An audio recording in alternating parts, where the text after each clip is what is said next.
Anões. Onde vivem? Do que eles se alimentam? Eles comem pedra?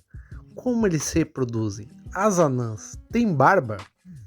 Você faz um personagem anão bom e leal e ele sempre age como caótico e neutro? Eu acho que o anão é minha raça favorita em D&D. Porque tirando os humanos, tu consegue imaginar um anão em quaisquer cenários. Tanto ele um fazendeiro mirradinho e sendo vitimizado por orcs, quanto um anão guerreiro portando um machado lendário. E é sempre uma preocupação de como tu vai encaixar um anão corretamente em D&D. E antes de começar com a história dos anões, tanto na mitologia, quanto na literatura, quanto em D&D, eu vou falar da minha experiência jogando com anões. Eu joguei com anão até provavelmente o 18º, 20º ou 23º nível. Claro que eu era adolescente, não tinha nada pra fazer e eu só jogava RPG. Porém, esse meu anão, que eu chamava ele de Chopwagen, para os íntimos Chop, foi um dos meus personagens favoritos porque eu simplesmente conseguia encarnar ele na hora que eu pegava a ficha dele.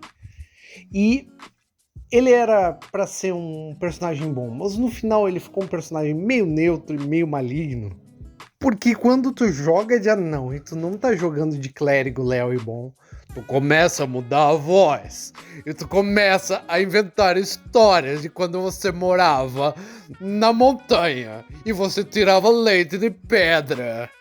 E você olha pras meninas na taverna e vê que elas são muito magrinhas e não tem muita barba. Tem que comer mais feijão. E de vez em quando você invoca os deuses anões com uma pequena canção. Mordim, mordim. Faz esse serviço pra mim. E daí chegou uma época que eu tava jogando tanto com esse anão que toda hora eu fazia a voz dele. E quando ele tava nos níveis mais altos, eu fazia tanto caos, porque o meu anão queria ser o mais forte do mundo. Cara, adolescente vendo Dragon Ball, ele quer ser o mais forte do mundo. Então a cada cidade que ele chegava, ele desafiava o campeão da cidade para um duelo. E geralmente ele matava esse campeão porque eu era muito combado em D&D 3.5. E daí o meu mestre, o Fernando, ele pegou e transformou o meu anão em pedra. Porém, nas aventuras dos personagens, a gente tinha encontrado um artefato chamado a Pedra das Lamentações, que permite tu controlar terra e pedra em escalas inimagináveis. Tipo, erguer uma montanha, ou destruir uma montanha, gastando cargas disso daí. Então, os aventureiros colegas do meu anão pegaram essa Pedra das Lamentações e botaram no coração da estátua do meu anão. E o meu anão se tornou basicamente um deus. Por quê? Porque ele, com a mente dele, conseguia controlar a pedra que era o corpo dele. Então ele podia crescer, diminuir. Ele era basicamente uma criatura de pedra. Claro que isso é coisa de adolescente, né? Meu personagem virou Deus, deve ser a notícia mais comum que existe. Mas, cara, eu me lembro que eu me divertia muito com ele, assim. Ele queria enfrentar Moradin no final. Agora que ele era um deus, ele queria lutar com Moradin. Entendi. Não tinha pé nem cabeça, eu gostava de fazer uma fala engraçada e gostava de fazer combates com ele. Era isso, cara. E era legal pra caramba. Mas a história dos anões não começa em D&D, ela começa na mitologia nórdica. E agora eu vou ler um pouquinho sobre eles. Os anões são hábeis artífices, são particularmente peritos no trabalho da forja, faziam não só as armas dos deuses, mas também as joias das deusas. Thor lhes deve seu famoso martelo Mjolnir, Frey seu navio mágico e seu javali de ouro, Sif seus cabelos de ouro e Freya seu colar de Brisingamen. Os anões germânicos habitam as montanhas e a terra e são fartamente associados à sabedoria, mineração e artesanato. Uma das coisas legais é que os anões não nasceram como na mitologia do Tolkien, que nasceram criados por um deus, mas eles eram os vermes que comiam a carne do deus Ymir, do gigante Ymir. E como eu falei anteriormente, eles são associados à criação de itens mágicos. E esse, sim, é o meu grande problema com os anões de D&D, que eles são associados à criação de itens mágicos, à criação de mithril, à criação de adamantite, e ao trabalho nas montanhas de criar grandes reinos, porém isso não se reflete na ficha deles, entendeu? Na raça deles. E como eu falei antes, a raça é uma coisa mitológica. Ela é um conceito mitológico, sabe? E quando você tá jogando de anão, não importa se você tem resistência a veneno e mais 2 de constituição. Você quer ser aquela criatura mitológica que vive no subterrâneo e que cria coisas mágicas com o martelo dele, cara. Além de falar engraçado, beber cerveja e odiar a orc. Os anões do Tolkien são muito parecidos com os anões da mitologia nórdica. Porém, ao contrário dos homens, eles eram resistentes à corrupção dos Sete Anéis. Embora um dos efeitos desses anéis seja aumentar a ganância e a sede por ouro que os anões tinham. Mas obviamente não transformava eles em espectros como transformava os humanos. Em D&D, os anões também são muito parecidos com tanto da mitologia quanto de Tolkien. Eles ganham mais 2 em constituição, chegam à maturidade aos 50 anos e em média vivem até os 350 anos. A maioria deles é tendência leal e bom. A altura deles é de 1,20 m a 1,50 m e geralmente eles têm o peso de uma criatura normal. Eles têm um deslocamento um pouco menor, mas a visão no escuro deles é até 18 metros.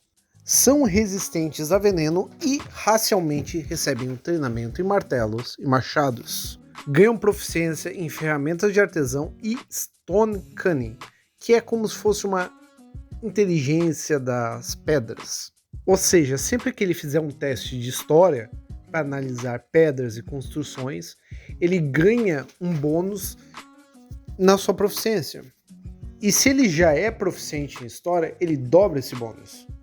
Além de tudo isso, tu pode escolher 2 sub-raças, que uma te dá sabedoria, a outra te dá força. E no DCC, Dungeon Crawl Classics, eles ganham algumas habilidades.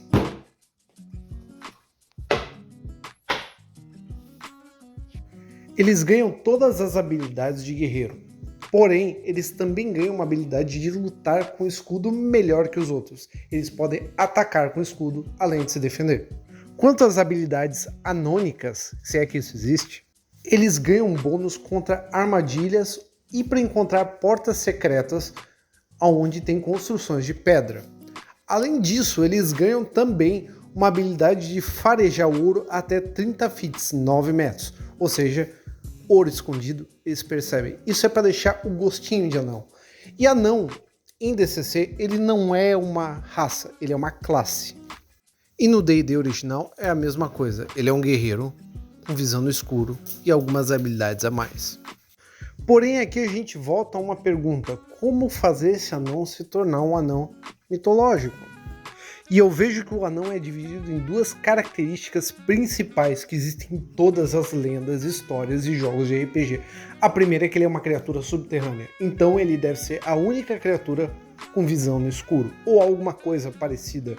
Até no D&D 6ª edição, eles botaram um Tremor Sense no anão, que não faz sentido. E a segunda habilidade dele é a habilidade dele de criar coisas extraordinárias, itens mágicos, basicamente. Então você tem que incluir isso em qualquer anão que você vai jogar. Então vamos fazer uma modificação. Como no Hobbit eles cantam, todo anão conhece a Canção da Terra, que é uma canção que eles cantam quando eles estão trabalhando, uma canção antiga ensinada pelos deuses. Essa canção pode ser utilizada como bônus action em todas as ações que o anão está fazendo, que envolva terra, pedra ou metal. Quando o anão canta essa canção, ele rola um D12, e ele tem que tirar menor ou igual ao nível dele. 12 é sempre falha, mas a partir do 11º nível, o anão começa a criar efeitos permanentes. E nessa canção ele pode fazer certos pedidos, por exemplo, para uma tranca se abrir, para um pedaço de pedra ficar mais leve, para uma armadura não ficar tão resistente aos golpes dele, ou para a lâmina dele ter muito e muito ódio de goblins e gigantes. E a partir do 11º nível, ele pode criar um item mágico como se ele fosse um mago de nível igual a ele. Porém, ele só pode criar de terra, pedra ou metal. Inclusive, um dos melhores motivos para um anão se aventurar é ele pegar a experiência o suficiente para ele poder criar um item mágico e deixar isso como legado para a honra do clã dele. Obviamente eu não criei os pormenores, e tu tem que discutir essa habilidade com teu mestre. Porém, incluir uma habilidade dessas na tua mesa vai fazer o jogador que joga com anão se sentir muito mais anão, entendeu? Porque ele sempre vai ter a opção de tentar usar essa canção para fazer a pedra, o metal e a terra obedecerem ele enquanto ele trabalha nelas, entendeu? Não é só um bônus de mais um aqui ou mais um ali. E esse é o fim do vídeo. E se você chegou até aqui, por favor, me dê um like, comente o que você achou, como você modificaria essa habilidade, porque eu quero saber, porque eu ainda não tenho ela concreta na minha cabeça, entendeu? Eu só tive uma ideia. Meus cachorros estão brigando. Ok. Manda esse vídeo para um dos seus amiguinhos do WhatsApp ou para o seu grupo do WhatsApp, põe no Facebook, me dá uma força pro canal, porque ele está no começo, está crescendo, e isso aqui demora um pouquinho para fazer. Outra coisa, dá uma olhada nos meus 3 pilares do D&D, porque é um dos vídeos mais legais que eu fiz e não tem muita visualização. E eu acho que é muito importante conhecer sobre as regras de D&D. É isso aí, galera. Boa sorte, até a próxima.